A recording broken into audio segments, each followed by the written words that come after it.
Eli started working at the DOT as a summer intern for the Bismarck District while attending Bismarck State College in 2006. He continued his education at North Dakota State University, where he continued summer internships in the Fargo District, worked at the DOT Support Center, and graduated in 2009 with a Bachelor of Science in Civil Engineering. His current position in ETS Technical Services section has him working on the Fargo-Moorhead diversion, new product submittals, value engineering studies, and general grammatical corrections for all DOT employees, whether they ask for them or not. Welcome, Eli. Thanks, Sharon. While I pull up my slides here, I'd just like to thank everyone for joining us today. As we get started, I'm just going to go over the general specifications that we've updated this year for this construction season. These would have been the supplementals that were added in October, and then I'll kind of go over what we see, how we move forward this year. So if I can advance my slide here, here's kind of our timeline. I think last year Justin Ramsey gave a little bit of indication of how the spec book was going to work. We're moving towards publishing online. There will be still a physical copy, but we're just going to edit and publish a book annually now, so we can keep everyone on the same page, and kind of look into different subject categories on kind of more of a rolling schedule. So as you can see here, what we're going to be working on for 2020, we're going to keep it the same. We're going to publish a brand new book with all the supplementals that will go in effect this October for the construction season for 2021. Moving on, we're going to be working on the earthwork, bases, and geotextiles in 2021. So once those are signed off, those will go in effect for anything bid after that October and for the 2022 construction season. The year after that, we're going to tackle lights and signals. And then the year after that, we're going to start focusing on the concrete pavement. As you notice in the top right, we're continually working on some hot mix asphalt items right now. We've begun working with the AGC in a user producer group meeting. And also we have a hot mix asphalt internal group at the DOT that we're continually looking at implementing hot mix asphalt technology and different things that we think will really help out in improving our road quality with the hot mix asphalt. So to start with, I'm just going to go over what to expect in this coming construction season. I have it laid out kind of section by section in numerical order. To start with, we're going to be in section 109 with the measurements and payment. We added some language in 109 to help out with the shipment manifests for bituminous material. We were getting a lot of records where we couldn't read anything on those shipment manifests. So we've added language to our spec book right now stating that we need them legible. So hopefully that'll help out a little bit. Also, we went into how our progressive payments are supposed to work. First of all, we revised them to comply with the North Dakota Century Code. But also previous language, we could only run one semifinal estimate. Now we're allowing additional semifinal estimates for our construction projects. And then for the final progressive payment, I think we just kind of revised it a little bit so it's clear on how that works. We also added language to clarify when the final balance is to be paid out for our projects. Moving on to section 203, this section deals with our department option borrow sites. Before we rewrote this section, it was kind of just like random thoughts on a page, or it was just a giant running paragraph of thoughts, like I said, but we subdivided it into sections so that you can actually go to a certain section, and it kind of makes more sense now in that standpoint. And then there is a borrow site form that needs to be filled out for these department option borrow sites. We've updated that language so it kind of coincides with the form that you have to submit for the borrow site. Also, we made it clear on how the borrow royalty payments are made. I don't think there was a real timeline on that before, but now we're having it 30 days after that pit release is signed. Then those payments can be made. And also for the final payment, the DOT will pay the final quantity of the borrow plate when there's proof of payment is received. So that physical proof has to be documented, and the engineer has to be in possession of it before those final payments are made for the borrow site. Section 420, we got a special provision 1104 that deals with our chip seals. This SP kind of mandates what dates they can be applied and then what temperature. This SP will be used by all districts except the Fargo district, but it basically just states that the chip sealing application can start on May 15th and then it has to be finished up on or before September 1st. And then we also bumped up the minimum pavement temperature, bumped down the minimum pavement temperature of 60 degrees Fahrenheit instead of the 70 degrees Fahrenheit. Just a small change with that SP. Section 550, this is about using previously placed concrete as a side form. This came about after a lot of talks with the AGC, and they think it's going to help out a lot and keeping our schedules on task by allowing them to use the concrete that's placed previously as side forms. But there's a couple caveats on what needs to be done for them to be able to place that concrete.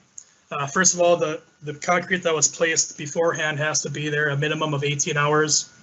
And also all of the saw cutting for that concrete has to be finished prior to using it as a form. And then absolutely no vehicles of any form will be allowed on that concrete. We're only going to allow the foot traffic and the lightweight power screed that they'll be using for the new concrete in that area.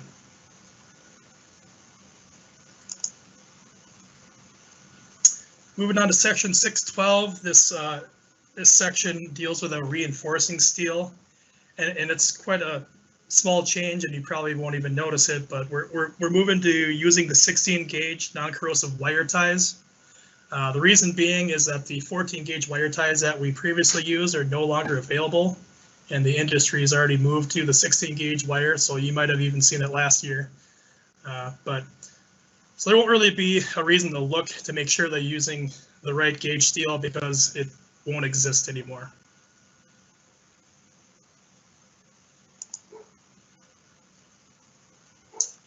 Section 650 deals with bridge deck overlays. The entire section 650 is replaced with the SP 926-14.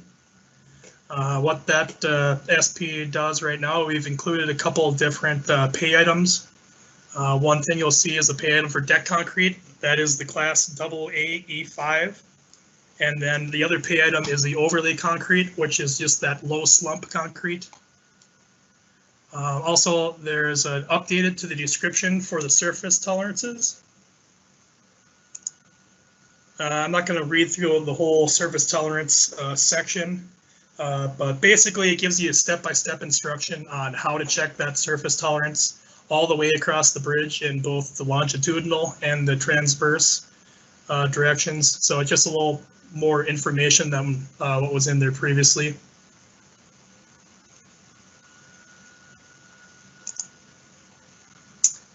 Section 760 deals with putting in rumble strips. To start off with, once rumble strips are cut on center line, you've probably seen the note. It's nothing new, but when we are fogging those centerline rumble strips, we'll be applying that fog coat twice, once in each direction. Also, there's a change for the flagger note. Flaggers are only needed for rumble strip operations if we're encroaching the other roadway. One thing that does, it eliminates the need for the temporary rumble strips that are placed on projects. since the flaggers will probably not be needed on that rumble strip project, we also will not be needing the temporary rumble strips.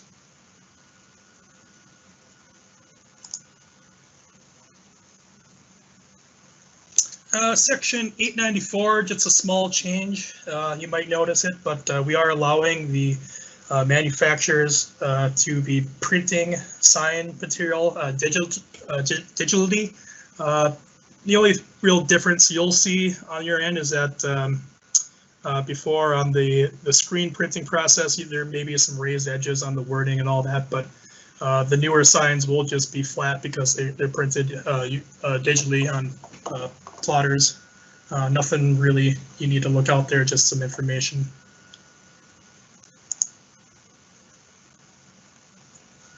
I'll talk a little bit about the ride specification.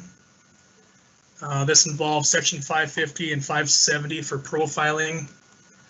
This provision only started with, it will only start with the 2021 projects. And those are going to be selected through the ride committee, which is headed up by Clayton Schumacher and Eric Gosland. That just basically gives you your mobile profiling. The straight edge method will remain in the spec book for new concrete and all the CPR projects that don't have that special provision. Just one thing, when you're requesting that SP, you're going to need to discuss the ride spec if your project does touch any urban sections. Usually we won't be profiling on the urban city projects, mostly because those projects could have some goofy grades that won't work out, or they're close, the traffic signals are too close. But if you do want the ride spec on your project, maybe just talk it over to see if any of those sections are a part of your project and if you can get any of your urban sections profiled.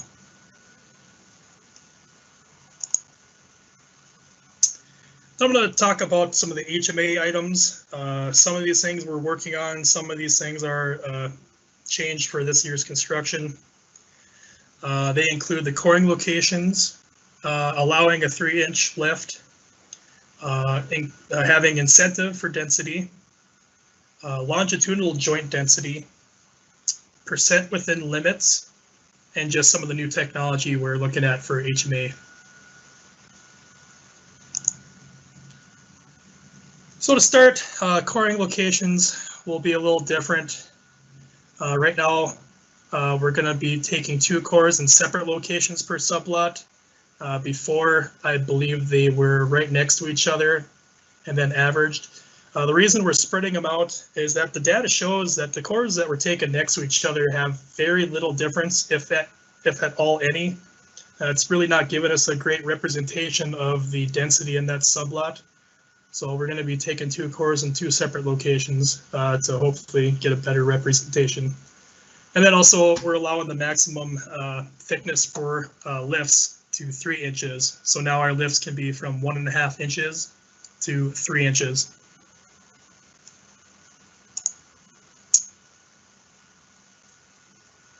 Late in October, we got a decision document signed. We're bringing back the mat density incentive. This will be effective for the 2021 construction season, so nothing to worry about this season. There'll be included a new spec book edition to be published in spring 2020. Right now, that's just the draft table you're looking at. That could be what we go with. Currently, our disincentive has different table for grade 44 and 45 FAA.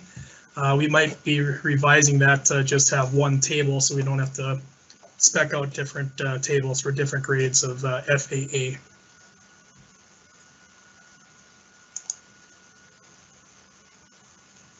Along with that incentive, we're going to be looking at longitudinal joint density. A lot of states, including ours, are having problems with long-term durability along the longitudinal joints of our asphalt. We had a decision document signed in August. That decision had 2 things that required. One is it requires us to specify a longitudinal joint construction, and also it's requiring us to have an incentive and disincentive table for that construction.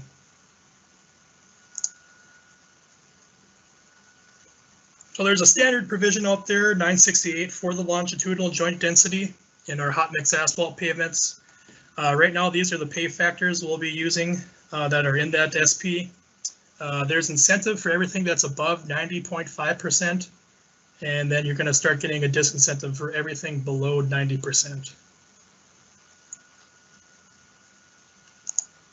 Furthermore, if there's even lower longitudinal joint density, we have some things that need to happen if we get too low on those longitudinal joints. The sublots that have average densities below 90% will need to be sealed with the PG asphalt cement.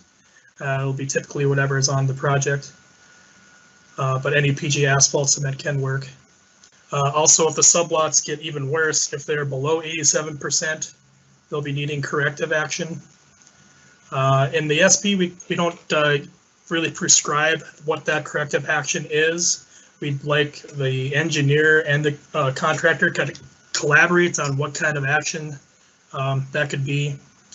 Just showing right there that it could be a pavement removal of 2 feet and then recompaction of new material. But we kind of want the contractors to come up with an idea and have the engineer sign off on it.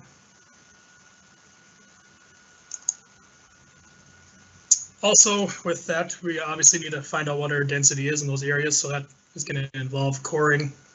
The cores will be taken adjacent to the mat density cores. So as you can see there in the picture, that M2 would be the mat density core, M1 would be the longitudinal joint density core, and that core needs to be taken, the entire diameter of that core needs to be taken within 6 inches of the edge of the joint.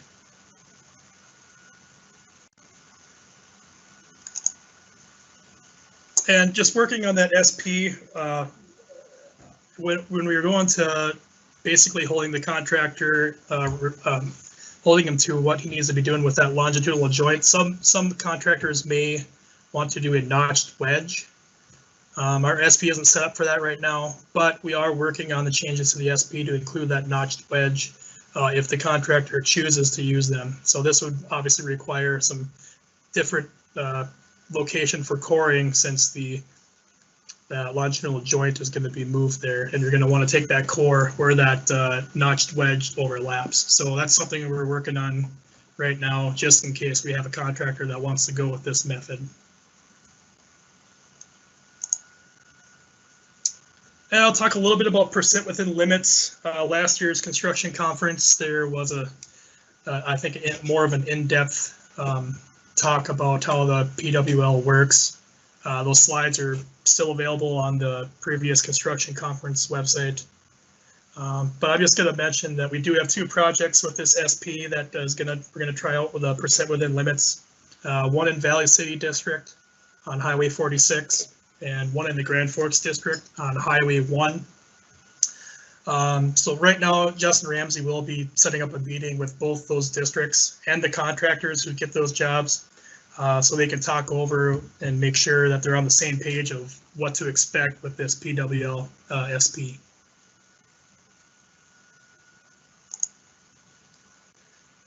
And then new technology, I guess it's been pounded in everyone's head that intelligent compaction is what we're trying to get all the contractors to do. So we're going to continue with the intelligent compaction projects. We've got a lot of feedback from the contractors and the AGC saying that once they start using it, they really don't want to go away from it. So we're going to keep on pounding that in there. That intelligent compaction is pretty useful for those projects.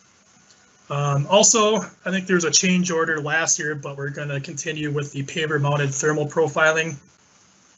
The paver-mounted thermal profiler basically reads the temperature behind the paver and lays out a heat map so you can check for segregation and cold spots. So we have a couple of projects where we're going to mandate the use of that. And then also, just research-wise, we're looking into the rolling density profiling system that Materials and Research is looking into as a compaction acceptance, hopefully in the future. This slide just shows one of the projects where we actually got to use it. So the density profiling system just rolls down the road there. This was done on Highway 18. and it was part of the National Road Research Alliance peer exchange. So Materials and Research they've already looked into buying one, and I think that there's a little holdup in the purchase, but it is being purchased, so we can mess around with that and hopefully move to a non-destructive density acceptance.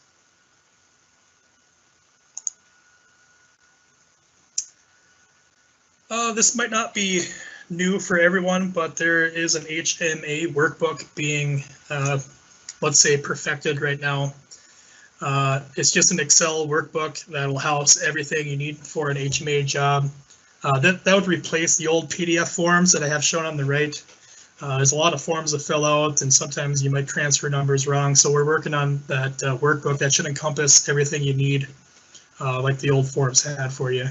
But like I said, they're just working out the bugs right now, checking for accuracy. There will be training available in the future whenever we're ready to roll that out. And I'm sure everyone in the offices there will get signed up for that.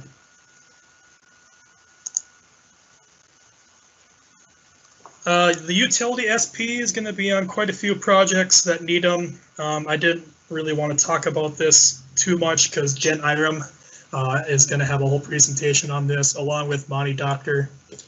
So stay tuned for that presentation in the near future here. Just two things to hit on for that utility SP for designers that we really need to start early during the environmental process to figure out what kind of impacts utilities may have on your project. So the earlier the better. And also keep in mind of what the contractor will need to know and what to expect about those utilities when you're designing your projects. But like I said, Jen Einram and Monty Doctor will hit that subject a lot harder. I just wanted to mention it here. But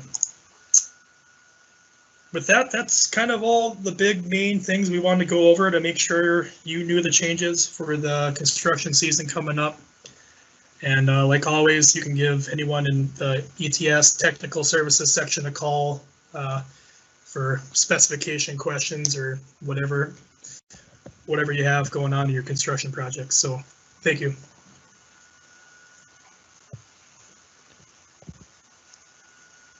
It looks like this is Justin Ramsey from Technical Services. There was one question that popped in as Eli was talking on the shipping manifests for the bituminous products that Eli had mentioned early on, whether the ineligible copies were originals or if they were copies of the originals.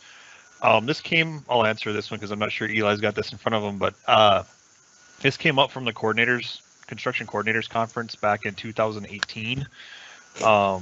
I'm looking at the topic here now from that meeting, and it's a little tough to tell if they were copies or originals, but suffice it to say, I think the problem originated at the supplier, because I think one of the examples that we got, if I remember right, had like the typeset was off. If you remember those old printers where they'd print on that perforated spool paper, and I just distinctly remember seeing one of those as kind of the example where the typeset was off on the thing, so it was a little bit difficult to tell where those numbers were supposed to be. So that's the kind of thing we're talking about. It's either illegible or it's just difficult to tell what information is supposed to represent what part of the manifest itself. So if it's tough to figure out, work with your contractor on trying to get a good legible copy of that shows the information that we need where we need it.